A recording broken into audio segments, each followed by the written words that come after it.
ایمن کو بتائے گی کہ ریحام کی گرفتاری کے پیچھے بھی نواز کا ہاتھ ہے، تب وہ کہے گی کہ میں اب چپ نہیں بیٹھنے والی ہوں،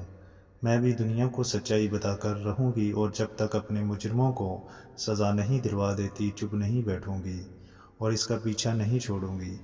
اس رات کے بارے میں سوچتی ہوں، میری نظروں کے سامنے صرف اور صرف رحیم علی نواز کا ہی چہرہ گھوم جاتا ہے۔ دوسری طرف رحیم نواز شہروز کو وارن کرے گا کہ وہ اس کا چہرہ پوری دنیا کے سامنے لا کر رہے گا، یہ ثابت کر دے گا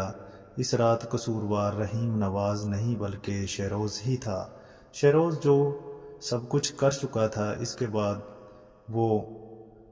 رحیم نواز سے تھوڑا سا ڈرا ہوا تو ضرور ہے۔ رحیم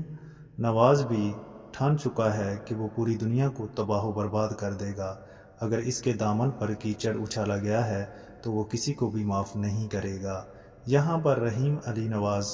کو رپورٹ اور جمال کے اقبال جرم کے بعد ایمن کو بھی گرفتار کر لیا جائے گا۔ ایمن گرفتار ہو کر جب پولیس اسٹیشن پہنچے گی تو یہاں اچھا خاصا تماشا لگ جائے گا، پوری میڈیا میں اس کے نام کے چرچے ہو رہے ہوں گے، بیچاری بے قصور ہوتے ہوئے بھی سزاوار ٹھہرائی جائے گی۔ لیکن جلد ہی رحیم نواز حقیقت کا علم ہو جائے گا، وہ ایمن کے بارے میں بھی سوچنے پر مجبور ہو جائے گا، اور یہاں پر مناسب یہی ہوگا کہ وہ ایمن سے شادی کر لے، بلکہ ایمن کے ساتھ مل کر وہ اپنے مجرموں کو کیف کردار تک پہنچائے گا۔ شہروز جس نے یہ سب کچھ کیا اور سب کچھ کر چکا ہے، اس کو سزا ضرور مل کر رہے گی، لیکن عافیہ بھی اب